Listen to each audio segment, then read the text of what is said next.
Hi everyone! Welcome to my YouTube channel. For today's video ay magluluto tayo ng chicken adobo with pineapple.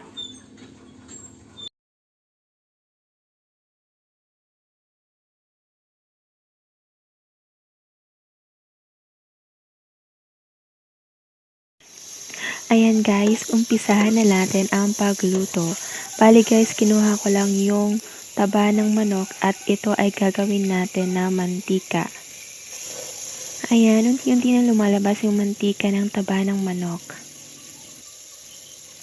Ayan, kung wala namang taba na nakuha kayo sa manok, maglagay na lang ng mantika, kahit 1 tablespoon.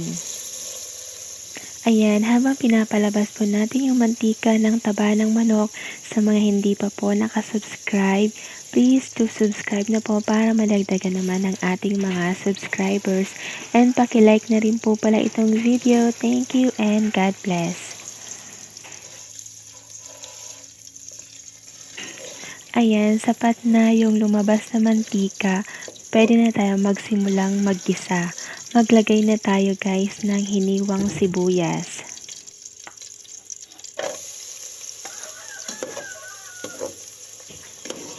Ayan, lutuin lang natin guys ang sibuyas.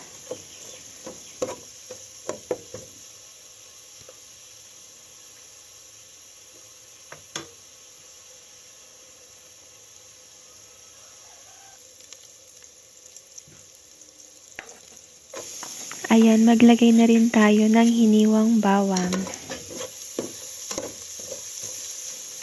Ayan, lutuin lang natin ang hiniwang sibuyas at bawang. Ayan, make sure lang guys na hindi masunog ang ating bawang. Kasi pag nasunog yan, maglalasang medyo mapait ang ating adobo. Ayan guys, ilagay na din natin ang hiniwang manok. Nahugasan na yan ng mabuti kanina.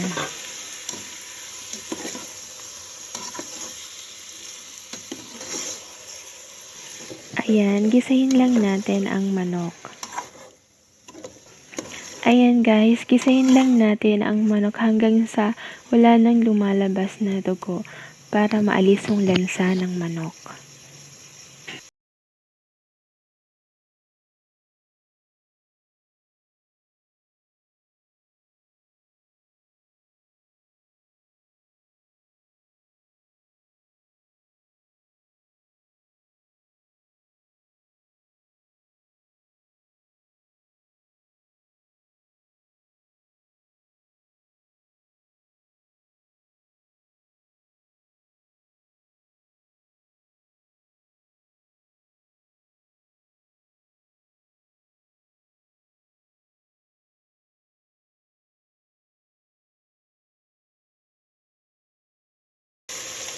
Ayan, okay na ang ating manok. Lagyan na natin ito ng soy sauce.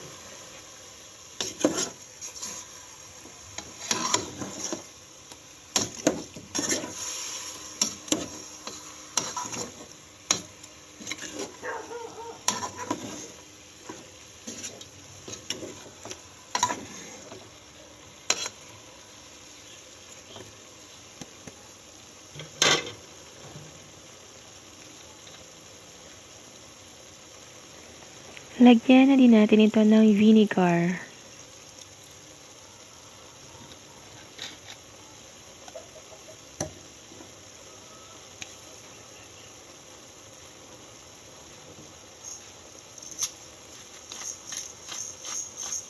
Lagyan na din natin ng durog na paminta.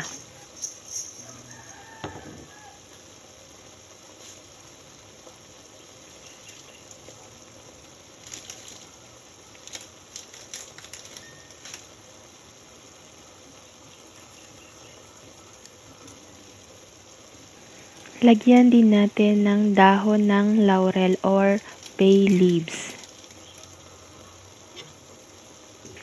Ayan, haluin na natin.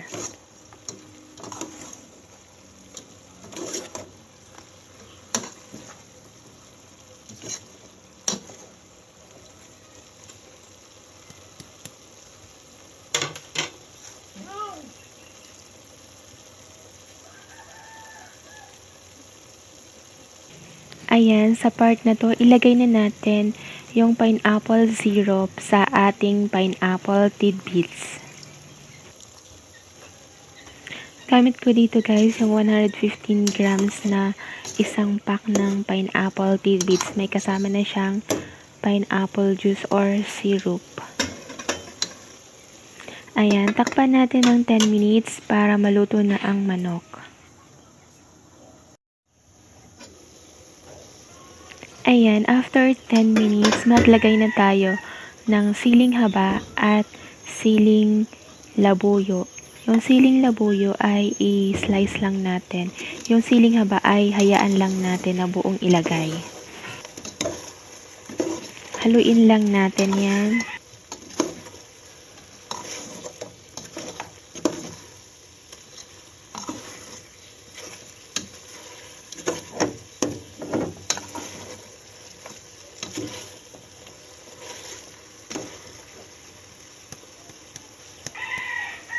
Ayan, ilagay na natin ang pineapple tidbits. Haluin lang natin guys.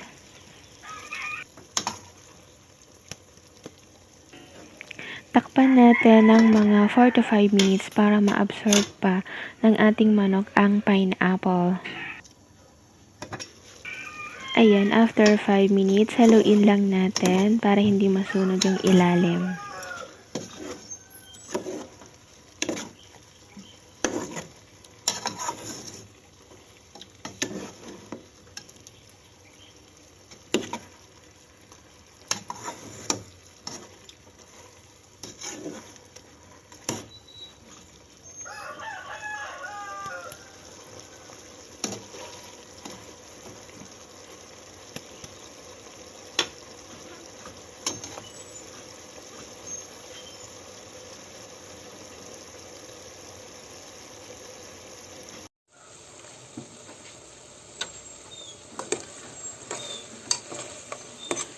Ayan, tikman na natin guys kung okay na ba ang lasa ng ating adobong manok.